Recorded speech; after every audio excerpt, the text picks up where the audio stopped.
Roman Reigns ने कौन सा यूनिक रिकॉर्ड बनाया, ब्रॉक लेसनर के दुश्मन को किया गया अरेस्ट, जॉन सीना को लेके क्या प्लान्स हैं और रैंडी ऑर्टन क्या इंजर्ड हो चुके हैं, सबके बारे में बात करेंगे इस वीडियो में। उम्मीद है आप सभी को पसंद आएगी।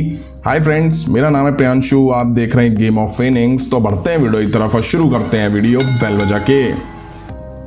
सबसे पहले शुरुआत करते हैं विंस मैकमैन से। जैसा कि कुछ दिन पहले ही वीडियो में मैंने बताया था कि विंस मैकमैन इस साल रेसलमेनिया 38 में मैच लड़ते हुए दिखाई दे सकते हैं, वो भी पैट मैकफी के खिलाफ, वही जो सुपरस्टार की एंट्री पे बड़ा नचता है। खैर, विंस मैकमैन पैट के शो में दिखने भी वाले हैं और उम्मीद जताई जा रही है कि इनके बीच वहां पे ऐसा कुछ दिखाया जाएगा जिसके बाद इनके बीच रेसलमेनिया 38 के लिए मैच अनाउंस हो जाएगा। वहीं रूमर्स ऐसे भी आ रहे हैं कि इनके बीच मिरर एंड स्मोक मैच होगा। अब ये क्या होता है वो अभी मुझे नहीं पता है। बताया ये भी जा रहा है कि 76 साल की उम्र में विंस मैकमैन लड़ने के लिए मजबूर हैं क्योंकि रेसलमेनिया 38 की अभी भी 20,000 टिकट सोल्ड नहीं हुई हैं। तो WWE टिकट सेल को बूस्ट करने के लिए कुछ ऐसे प्लान्स कर रही है। अब बात कर लेते हैं RK Bro के रैंडी ऑर्टन के बारे में और रॉ पर हुए स्ट्रीट प्रॉफिट्स के खिलाफ इनके मैच के बारे में। बताया जा रहा है कि इन दोनों टीम्स के बीच रॉ पर जो हमें मैच देखने को मिला वो ओरिजिनल प्लान नहीं था। जैसा कि फॉर्ड ने जो स्प्लैश रैंडी ऑर्टन पर लगाई उसके बाद रैंडी ऑर्टन को पिन करके स्ट्रीट प्रॉफिट्स जीत गए थे, बट ऐसा नहीं होने वाला था। होना यह था कि RK Bro साथ में मिलके स्ट्रीट प्रॉफिट्स के दोनों सुपरस्टार पर RKO लगा के उन्हें पिन करके मैच जीतने वाले थे, बट फॉर्ड का स्प्लैश मूव थोड़ा इधर उधर हुआ जिसके बाद फॉर्ड की लैंडिंग गड़बड़ हुई और वो रैंडी ऑर्टन के शोल्डर को हर्ट कर गए, इसलिए रैंडी ऑर्टन पिन भी हो गए। मैच के बाद रेफरी और रिडल ऑर्टन को अटेंड करते हुए दिखाई दिए थे जहां स्ट्रीट प्रॉफिट्स भी खड़े थे। हालांकि अभी तक WWE ने इस पे कोई अपडेट नहीं दी है, बट मैच के बाद रैंडी ऑर्टन जिस तरह से अपना कंधा पकड़ के बैक स्टेज गए उससे लग रहा है कुछ ना कुछ तो हुआ है और कुछ तो गड़बड़ है। अगर वो इंजर्ड हैं तो नेक्स्ट वीक होने वाले रॉ टैग टीम टाइटल को लेके ट्रिपल थ्रेट मैच खतरे में पड़ जाएगा और रेसलमेनिया भी नजदीक है तो काफी कुछ गड़बड़ा जाएगा और रैंडी ऑर्टन के प्लान्स रेसलमेनिया को जो होंगे उसका फिर सब्स्टिट्यूट WWE को ढूंढना पड़ेगा। अब बात कर लेते हैं ब्रॉक लेसनर के दुश्मन के बारे में जिन्हें पुलिस ने हाल ही में अरेस्ट कर लिया है, जिनका नाम केन वेलास्केज है। बताया जा रहा है कि उन्हें शूटिंग में इन्वॉल्व होने की वजह से धर लिया गया है। शूटिंग लाइट कैमरा एक्शन वाली नहीं, गोली कांड, समझ गए ना। इस गोली कांड में किसी को गोली लगी जिसमें वो इंसान इंजर्ड हो गया, उसे हॉस्पिटल ले जाया गया, बट अब वो खतरे से बाहर बताया जा रहा है।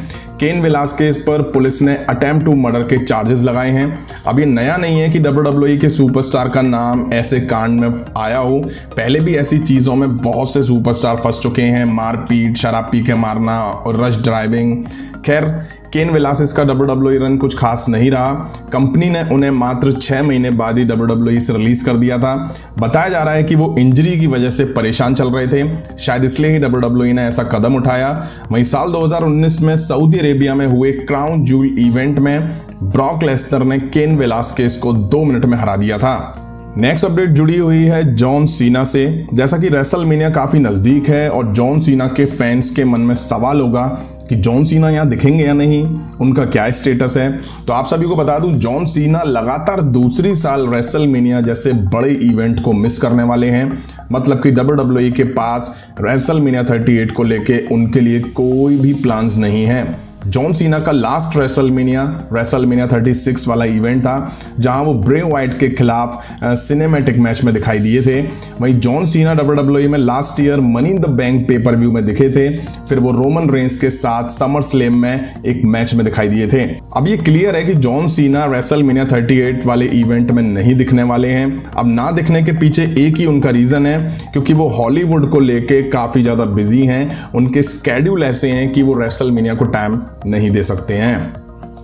अब बात कर लेते हैं रोमन रेंज के बारे में। रोमन रेंज पिछले 548 डेज यानी कि 548 डेज से यूनिवर्सल चैंपियनशिप पर कब्जा जमाए हुए हैं। इतने लंबे टाइम में उन्होंने कई रिकॉर्ड्स बनाए हैं, कुछ रिकॉर्ड्स तोड़े भी हैं। हाल ही में रोमन रेंज ने एक और नया रिकॉर्ड बना दिया है जिसे तोड़ पाना मुश्किल ही है। अब हाल ही में चैम्बर पेपर व्यू में रोमन रेंज ने गोल्डबर्ग को हरा के टाइटल रिटेन करा। वहीं रोमन रेंज कंपनी के मोस्ट डोमिनेट सुपरस्टार के तौर पर सामने आए हैं। रोमन रेंस के इस न्यू रिकॉर्ड में ये है कि इन 548 डेज के अपने रन में वो सभी फॉर्मर यूनिवर्सल चैंपियन को हरा के टाइटल रिटेन कर चुके हैं, वो भी एज अ यूनिवर्सल चैंपियन, जिससे एक बड़ा रिकॉर्ड बताया जा रहा है। अब फॉर्मर यूनिवर्सल चैंपियन 7 सुपरस्टार रहे हैं। सबसे पहले पे बैक 2020 में रोमन रेंस ने ट्रिपल थ्रेट मैच में ब्रे वाइट से टाइटल जीत लिया। पे बैक 2020 और उसके बाद भी रोमन रेंस ने ब्रॉन स्ट्रोमैन को पिन करके हराया हुआ है। टीएलसी पेपर व्यू 2020 में केविन ओवेंस को हराया। इसके बाद एक्सट्रीम रूल्स 2021 में फिन बैलर को हराया। साल 2021 में ही ब्रॉक लेसनर को सऊदी अरेबिया के इवेंट क्राउन जूल में हराया। वहीं साल 2022 में हुए रॉयल रंबल पेपर व्यू में सैथ रॉलिंस के खिलाफ टाइटल रिटेन करा, वो भी डिस्क्वालिफिकेशन की वजह से। और अभी हाल ही में गोल्डबर्ग को एलिमिनेशन चैम्बर 2022 में हरा के टाइटल रिटेन कर लिया है। अब जब ये रिकॉर्ड सामने आया तो सैथ रॉलिंस और ब्रे वाइट ने इस पर रिएक्ट करते हुए कहा कि हम इस रिकॉर्ड का पार्ट नहीं है, क्योंकि पे बैक 2020 में रोमन रेंस ने ट्रिपल थ्रेट मैच में ब्रॉन स्ट्रोमैन को पिन करा था, ना कि ब्रे वाइट को, तो फिर वो उनसे हारे कैसे। वहीं सैथ रॉलिंस ने इसे फेक बताया, क्योंकि रॉयल रंबल 2022 में Roman Reigns versus Seth Rollins के बीच मैच में डिस्क्वालिफिकेशन की वजह से जीत सैथ रॉलिंस की हुई थी।